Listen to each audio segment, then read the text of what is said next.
semua anak-anakku yang terkasih dalam Tuhan kita Yesus Kristus. Apa kabar? Ya, semoga kalian senantiasa selalu baik dan sehat. Jumpa kembali bersama Ibu Maria Immaculata Layan SPD dalam pembelajaran agama Katolik. Baiklah anak-anak, kita akan melihat materi dari kompetensi dasar 3.9, yaitu Yesus Kristus, sahabat sejati dan tokoh idola. Nah, ini adalah kompetensi dasarnya. Ya, kalian bisa lihat di situ ada 4 kompetensi dasarnya. Yang pertama, bersyukur bersyukur atas pribadi Yesus Kristus sebagai sahabat sejatimu, tokoh idola dan juru selamat. Yang kedua, responsif dan proaktif, menerima pribadi Yesus Kristus sebagai sahabat sejati, tokoh idola dan juru selamat.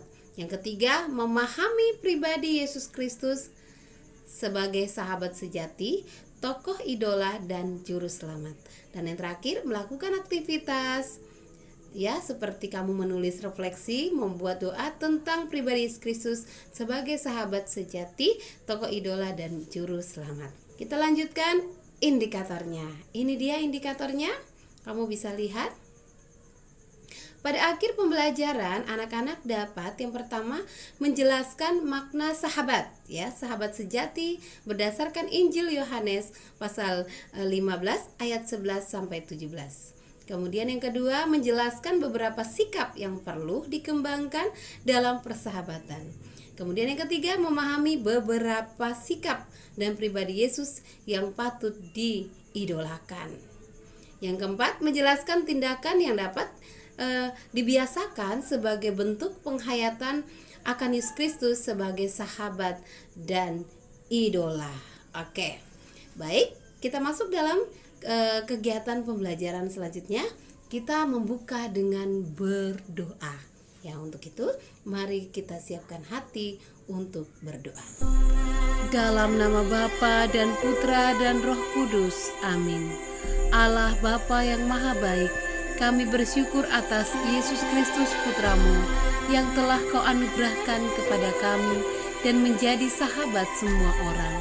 Berkatilah kami agar dengan mengenal lebih dalam akan Putramu, kami pun dapat meneladan sikap dan tindakannya dalam membangun persahabatan dan dalam mengembangkan diri kami. Amin. Dalam nama Bapa dan Putra dan Roh Kudus. Amin. Baiklah, selanjutnya anak-anakku, kita akan mendalami pendalaman tentang makna persahabatan melalui cerita berikut.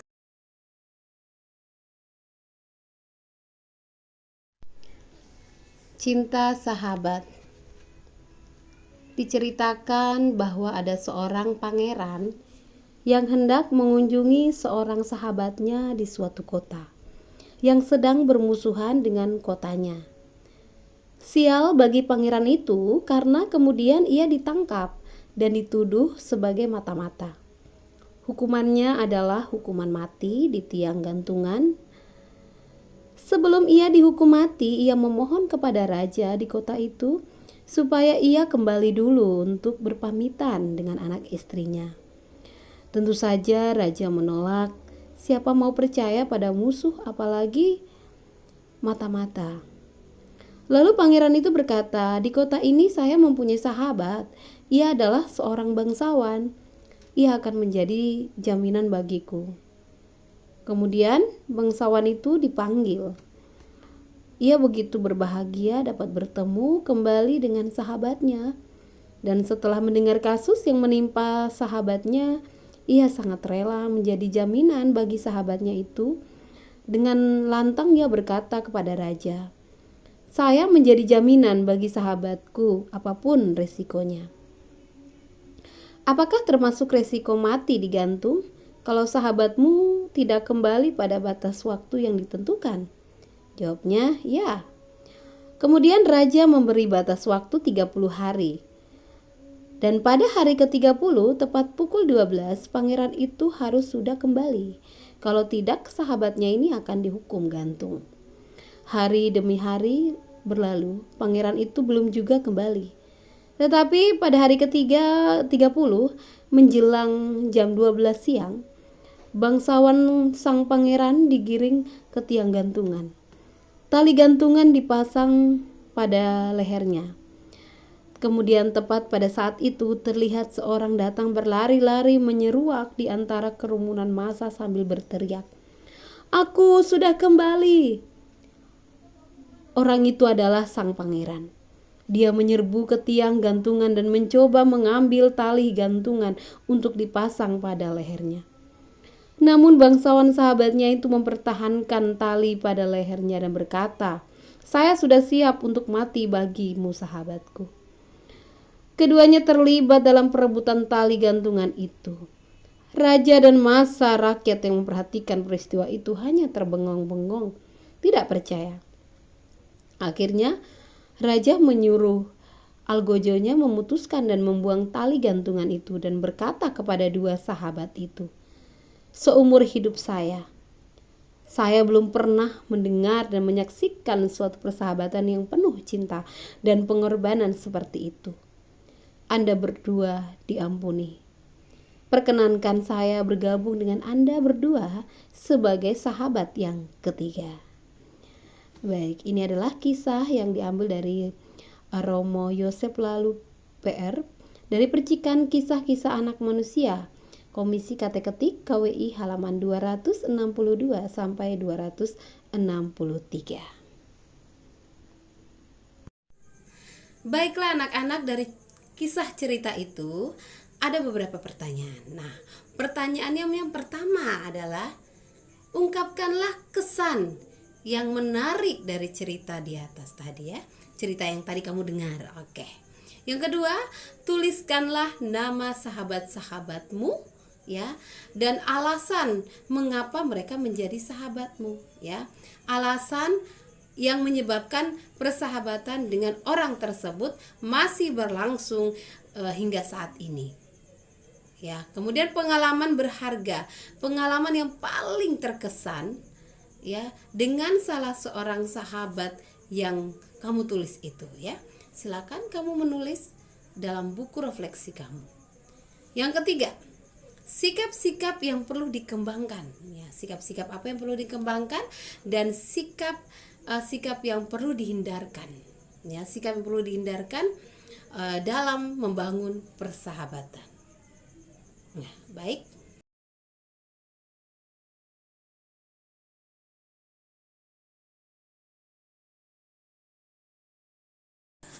Baik anak-anak, Ibu akan menyampaikan penegasan. Persahabatan antar dua atau lebih orang bisa terjadi oleh berbagai sebab, yaitu kesamaan hobi, kesamaan sifat atau karakter, adanya sikap saling membutuhkan karena merasa cocok dalam pergaulan dan sebagainya. Persahabatan merupakan proses yang tidak dengan sendirinya dapat terjadi, dapat berlangsung sebentar atau lama, itu tergantung kemampuan masing-masing dalam membangun dan mempertahankannya. Persahabatan perlu dibangun atas dasar yang pertama, saling percaya. Percaya bahwa apapun yang dilakukan sahabat semata-mata demi kebaikan dan perkembangan yang lebih baik.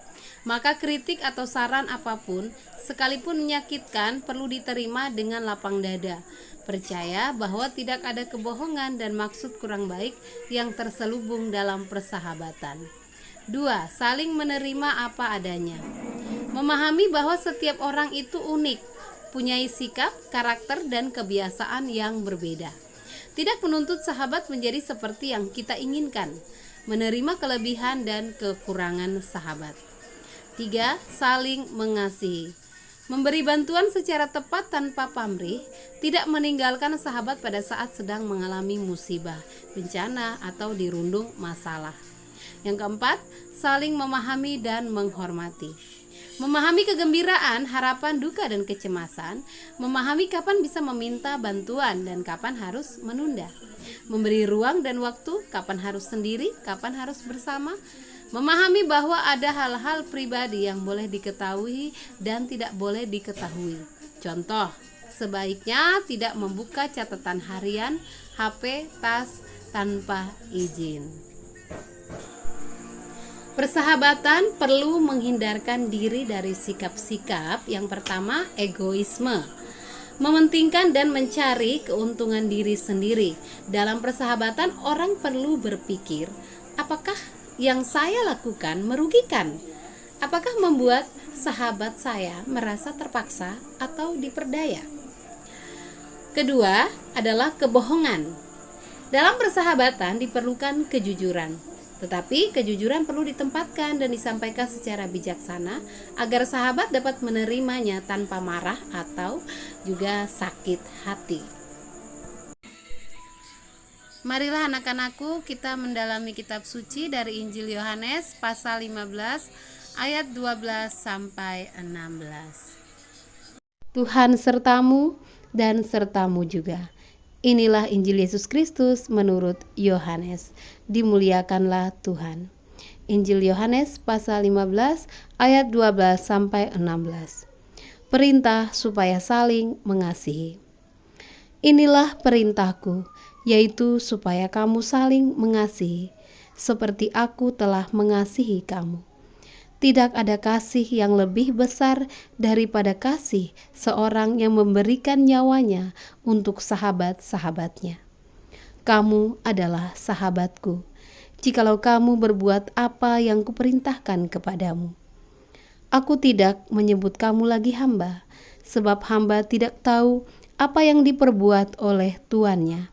Tetapi aku menyebut kamu sahabat, karena aku telah memberitahukan kepada kamu segala sesuatu yang telah kudengar dari Bapa-Ku. Bukan kamu yang memilih aku, tetapi akulah yang memilih kamu. Dan aku telah menetapkan kamu, supaya kamu pergi dan menghasilkan buah, dan buahmu itu tetap, supaya apa yang kamu minta kepada Bapa dalam namaku diberikannya kepadamu. Demikianlah Injil Tuhan. Terpujilah Kristus. Baiklah anak-anak, dari bacaan Injil yang telah kamu baca dan kamu renungkan, marilah kita menjawab beberapa pertanyaan dari bacaan tersebut sebagai bahan refleksi kita. Yang pertama, perhatikanlah ayat 14. Kamu adalah sahabat, jikalau kamu berbuat apa yang kuperintahkan kepadamu. Jadi bandingkanlah dengan perintah Yesus pada ayat 12. Apa kesimpulan kamu? Yang kedua, perhatikan ayat 12. Seperti aku telah mengasihi kamu. Bandingkan juga dengan ayat 13. Bagaimana Yesus mengasihi? Yang ketiga, perhatikan ayat 15. Karena aku telah memberitahukan kepada kamu segala sesuatu yang telah kudengar dari Bapa-Ku. Apa yang didengar Yesus kemudian diberitahukan kepada murid-muridnya. Nah, yang terakhir, perhatikan ayat 16. Bukankah kamu yang memilih aku? Tetapi akulah yang memilih kamu. Apa makna dalam persahabatan? Ya, apa makna dalam persahabatan? Dan aku telah menetapkan kamu supaya kamu pergi dan menghasilkan buahmu itu tetap, supaya apa yang kamu minta kepada Bapa dalam namaku diberikannya kepadamu. Jadi apa maknanya? Baik anak-anak yang terkasih dalam Tuhan kita Yesus Kristus, itu adalah beberapa pertanyaan dari renungan kita dari Injil Yohanes pasal 15 ayat 12 sampai 16.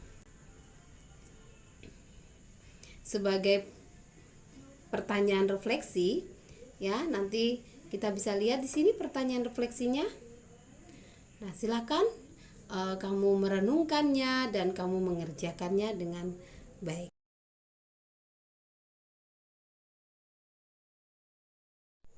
Nah, anak-anakku, siapakah idola kamu?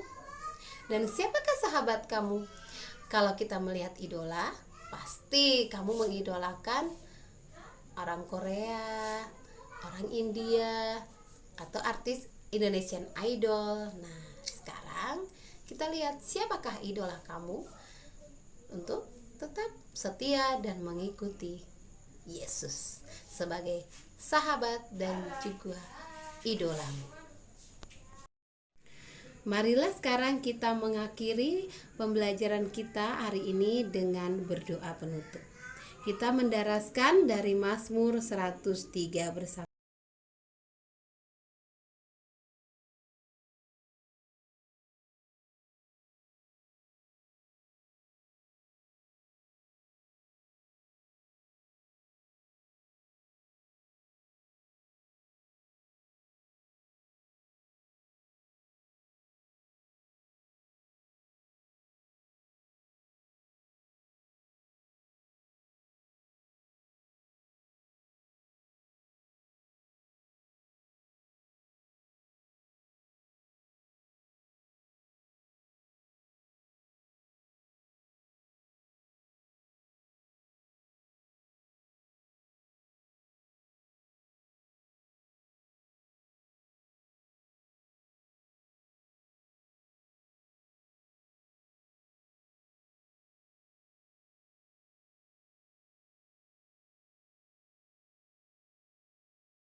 Pejabat-pejabatnya yang melakukan kehendaknya. Pujilah Tuhan, hai segala buatannya, di segala tempat kekuasaannya. Pujilah Tuhan, hai jiwanya.